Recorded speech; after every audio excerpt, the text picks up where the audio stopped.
Welcome to the Human Capital Innovations Podcast. We're your source for personal, professional, and organizational growth and development, where we share original research, explore industry trends, and interview executives and thought leaders from across the globe. We hope you join us often for practitioner-oriented content around all things related to leadership, HR, talent management, organizational development, and change management. Maximize your personal and organizational potential with Human Capital Innovations Podcast. Do you enjoy the Human Capital Innovations Podcast? Please subscribe, leave a review, comment, share, and consider supporting the podcast on Patreon, even at the producer and sponsorship levels.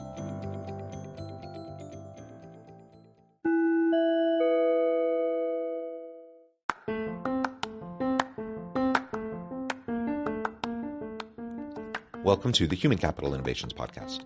In this HCI Podcast episode, I talk with Ben Bressington about his recent book, People Ignorant: Unlocking Success, Confidence, and Influence.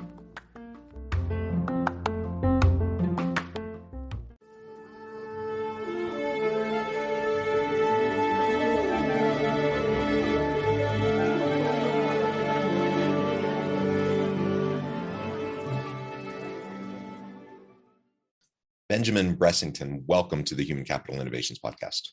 Hey, thanks, John. Excited to be here. Yeah, it's a pleasure to be with you. You're joining us from Florida. I'm south of Salt Lake City in Utah. Today, we're going to be talking about your recent book, People Ignorant: Unlocking Success, Confidence, and Influence. I love the title. I think there's going to be a lot of really great stuff to unpack there for the conversation. But before we get started, I wanted to share Ben's bio with everybody. Ben Bressington is a speaker and author of multiple books, with the latest book, People Ignorant: Unlocking Success, Confidence, and Influence. Ben has a law and criminology degree from Australia. He spent 10 years helping Fortune 1000 companies apply gamification principles to their sales and communication process, and now spends his time helping people improve their sales conversions and conversations, specifically helping people to close deals faster and discover the hidden opportunities in our daily communication. I think that's fantastic. Anything else you would like to share by way of your background before we dive on in further? So I am an avid road cyclist, just got into mountain biking. So I will be coming out to Salt Lake City because I hear there's some amazing mountain bike trails out there. So I will be coming to hunt those down, I can promise you. Yes, we are known for our mountain biking trails. I'm not a mountain biker, so I've never utilized them myself, but I have friends that have, and they say they're amazing. Just be careful not to fly over the handlebars and break a bunch of limbs, because I have friends that have done that. I flew over the handlebars on the weekend, so you learn the lesson really quickly, what not to do. Yeah. Well, very good. Well, thank you so much. As I like to do when I'm talking with guests about books, I just think the journey of writing a book is really unique and interesting in and of itself. I would love to hear, before we even dive into the topic per se, I'd love to hear more about why this book, why now, why this topic. Yeah, so I use the books really to document my own journey and my own challenges and problems I've had. And it helps me kind of get clear on the lessons that I've evolved through.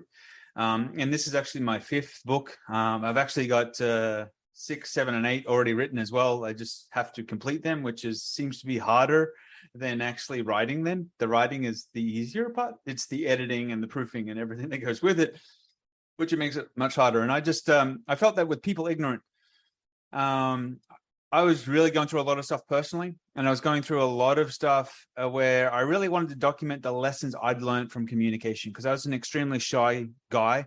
I was scared of my shadow. And I was, even though I worked in the personal development, self-help industry for about 6 years of my life, I was the guy behind the scenes doing all the systems and all that type of stuff, I probably didn't do the depth of work on implementing a lot of what was being sold, if that makes sense. And so this was me really going through and looking through the archive of lessons and methods and everything that I'd learned about, or even was involved with because of the creators, to find what really works and what really gets a result. And there's a lot of people I'm seeing more and more that I'm communicating with and connecting with that seem to be stuck with certain things that are anchored in a core belief. And I hear from a lot of people in their communication, just like, well, I don't know how to connect with people anymore. I don't know. One of the things I find fascinating is we're the most connected generation ever, yet we crave more connection than ever before, yet we're the most lonely generation. So it's kind of like a complete oxymoron is like, how? And I find it fascinating that there's this new dilemma coming through where people are like have a loneliness issue and they're like, they can't be happy with themselves. And that means they've got belief and holdback work, and people like to keep themselves busy or proactive. And I just want to give people really a method that allows them to escape from that. Yeah. I think that's a really interesting note about a loneliness epidemic and just the social context in which we live right now with technology all around us, yet we're more and more separated. Just yesterday, 4th of July, I'm with my family. We're having a good time. But, I look around the room and people are kind of scrolling on their phones. Everyone's a bit tired mid-afternoon. I'm scrolling on my phone too. So that in and of itself is interesting, right? That we're all together. We don't see each other all that often. We're all sitting in the same room scrolling on our phones. But then I'm scrolling on my phone and an ad pops up for an AI friend. So it's an app for an AI friend. And I'm like, what the? And I was curious. So I downloaded it and I'm just like spent a few minutes just on it. And it's literally you train an AI and there's an avatar and you train this AI to, like, you can have video calls, you can text them, and they just interact with you. And so you can have a friend. And on the one hand, I'm like, that's cool. On the other hand, I'm like, that is so sad that we're at a place where people are craving interaction so much and not getting it in meaningful ways that they're going to turn to AI. And not like the cool sci-fi AI that actually is self-aware, but just like, an algorithm. And so I think your point is well taken. And there's a lot we can do, as we try to navigate our own adulting, which can be really hard as we navigate through a complex world and a hard life. But let's learn how to communicate more effectively. Let's learn how to have more confidence as we're interacting with those around us. And as the subtitle of your book goes, unlocking success, confidence, and influence, all of that's just going to lead to bigger impact in what we're trying to accomplish in our personal lives and in our careers. Well, one of the big things, as you touched on it, is people have become ignorant. And I use the word ignorant to really drive home a point for people. They're uncomfortable creating conversation, holding a conversation. It's like they can ask the question of the weather, did you enjoy your weekend? But what's the third, fourth, fifth question? I challenge people who are listening to this. Can you keep a conversation going and engaging for 5 minutes? Can you even do it for 10? So it's amazing. Like, how were you? How was the weekend? Like, that's the depth of the conversation. They don't know how to probe. They don't know how to engage. They don't know how to extract information. They don't know how to captivate the engagement. And I think it is challenging. Like, I had to even find myself going, okay, well, how do I re-engage this person? I now turn it into a game. Like, my goal is to make you not want to touch that phone. My goal is to make you not want to be bothered by your Spark notifications. And you're like, oh my God, I've got like 50 notifications, but I don't care because I'm having so much fun. And it's like, it's flipping the script, right? And I think if more people literally just approach the conversations like that, they would learn so much more. And to be honest, it's more fulfilling. It's more satisfying at a weird way that you're like, you know what? I enjoy going out now without my phone. I enjoy so when I sit down to meet somebody for coffee or even a beer, my phone's upside down because it's irrelevant what else is going on, right? Like, what's most important is what is in front of me.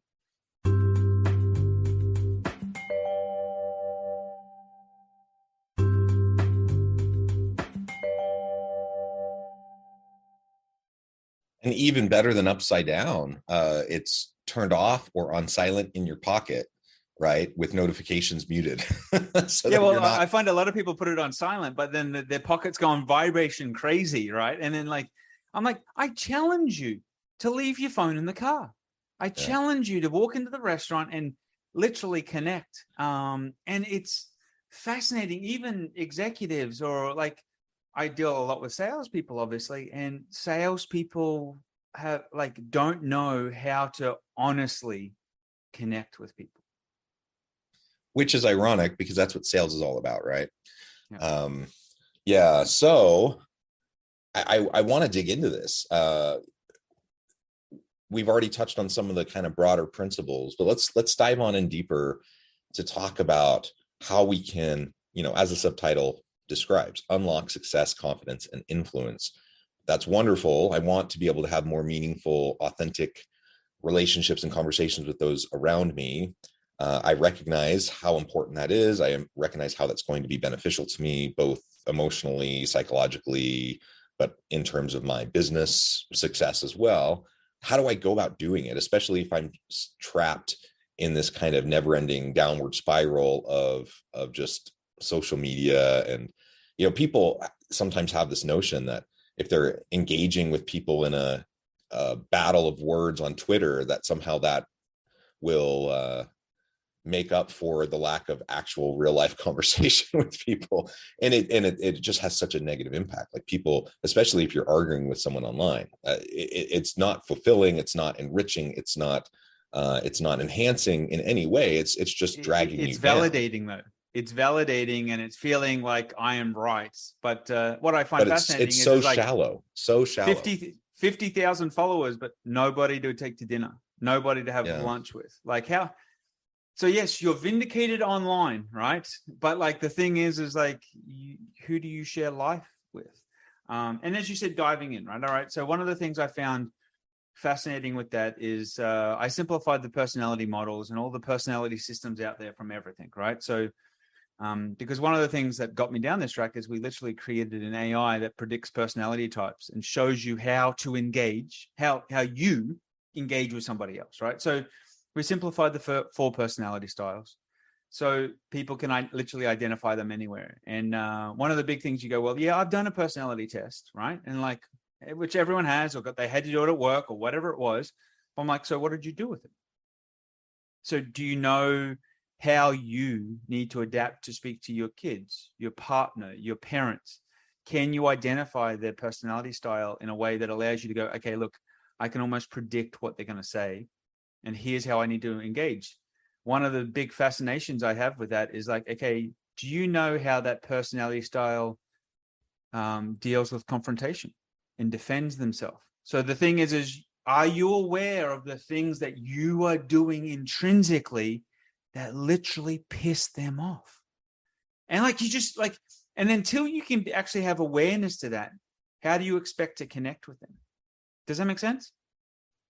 Yeah, absolutely. And we all have those things. And I like to try to remind myself consistently that most people don't wake up in the morning thinking, how am I going to be a jerk to others? How am I going to piss people off? How am I going to undermine people around me? Like, most people wake up just wanting to do the best they can in life. They have their own insecurities. They have their own challenges. It's not malicious intent when people piss you off, usually. Sometimes it is, but usually it's not. Usually it's just people with different approaches, different worldviews, different styles.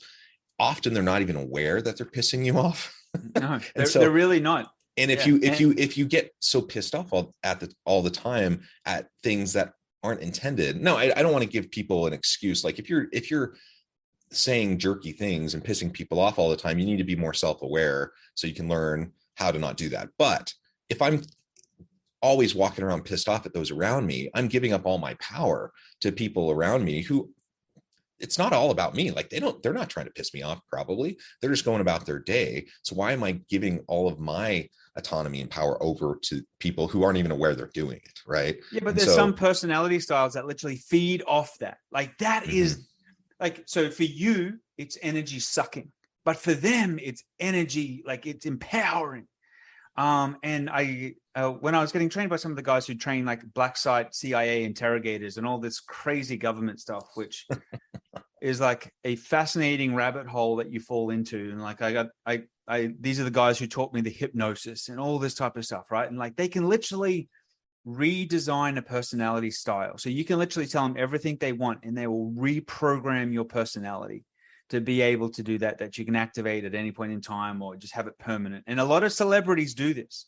Some celebrities actually do this for roles in the movies, and like they are just become that person, and then for the next role they literally get reprogrammed for the next thing. And so athletes do it. They get into state, which is what Tony Robbins talks about. But there's a lot of this stuff that the foundation of that is that, like they say, well, most people are literally 7-year-old children running around trying to be an adult. And what I mean by that, and this is a hard lesson to learn, you really want to be aware of this. So every single belief, reason, justification, personality trait you have pretty much got set in stone into your DNA between the ages of 5 and 7, right?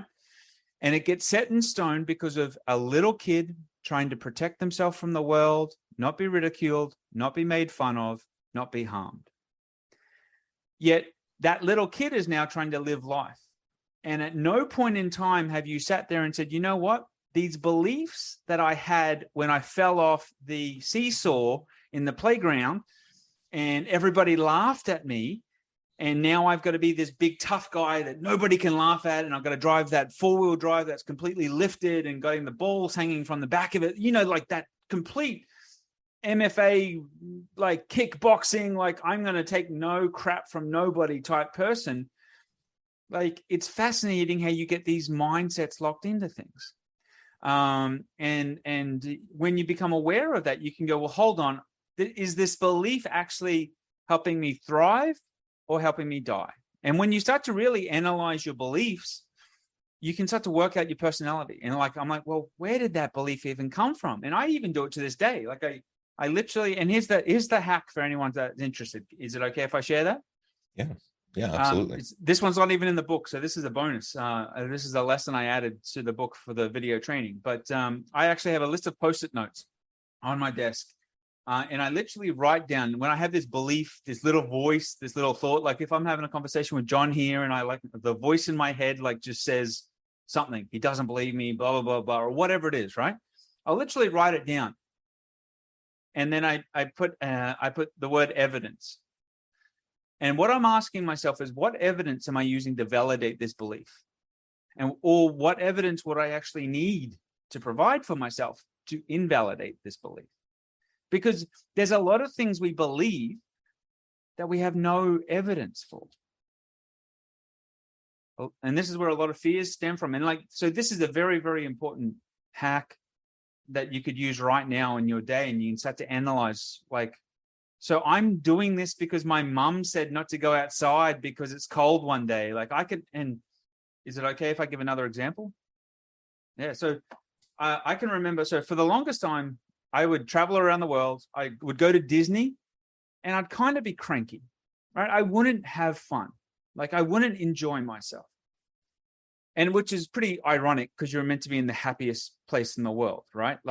At Disney, allegedly. I never enjoyed it.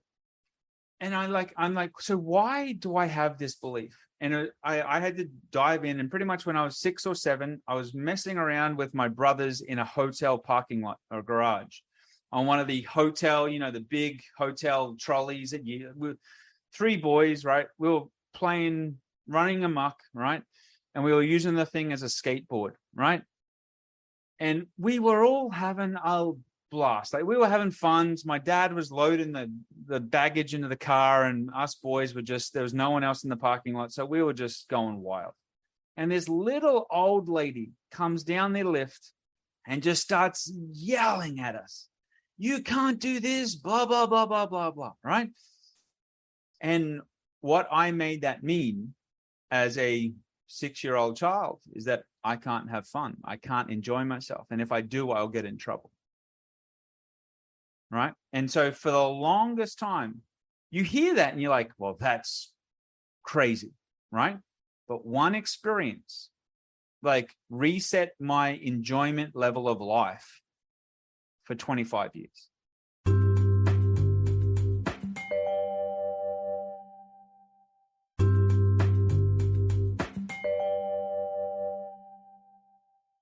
I think we all have those things, right? My wife is a math teacher. She teaches math calculus, stats, quantitative courses at the university.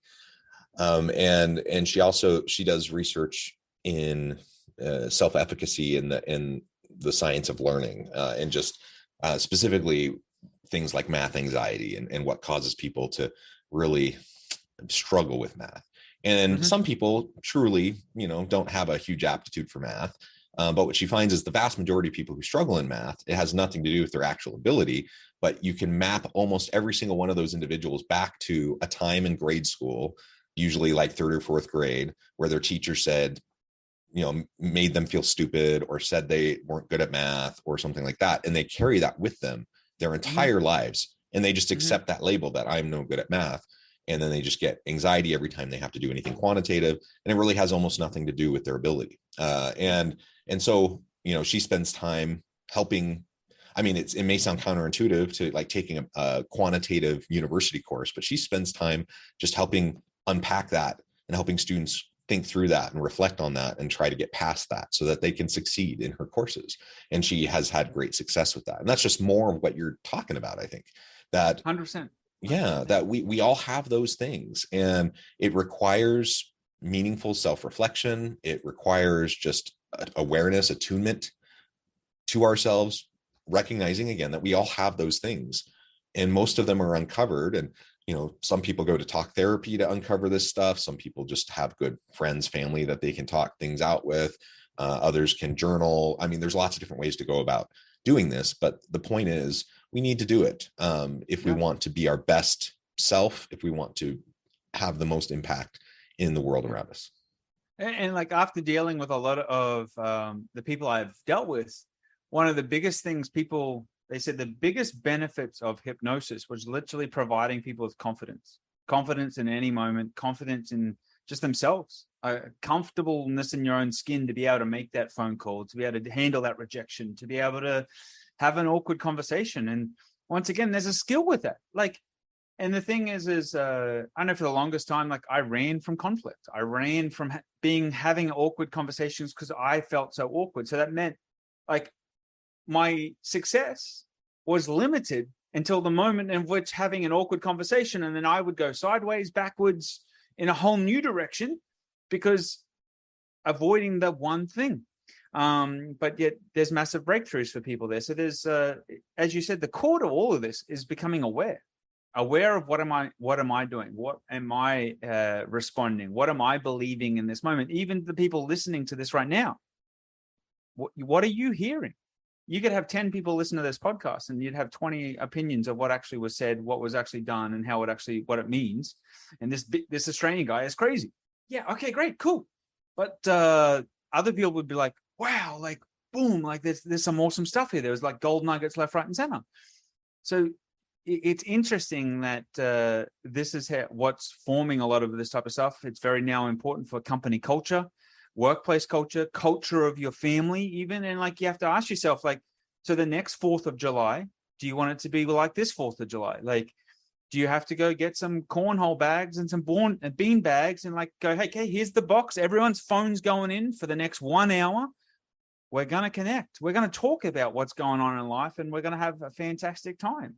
And like, you just watch people have the anxieties of putting your phone in a bowl. Like, oh my goodness gracious. Like most people now actually literally cannot do it. Yeah. So interesting. And as you alluded to, obviously there's clear application for this in our personal lives, in our home life, our relationships, but certainly in the workplace as well. And let's end there. So as I think about myself as a leader, and that doesn't mean executive, that means leader at any level within an organization, where I have influence with people to achieve something.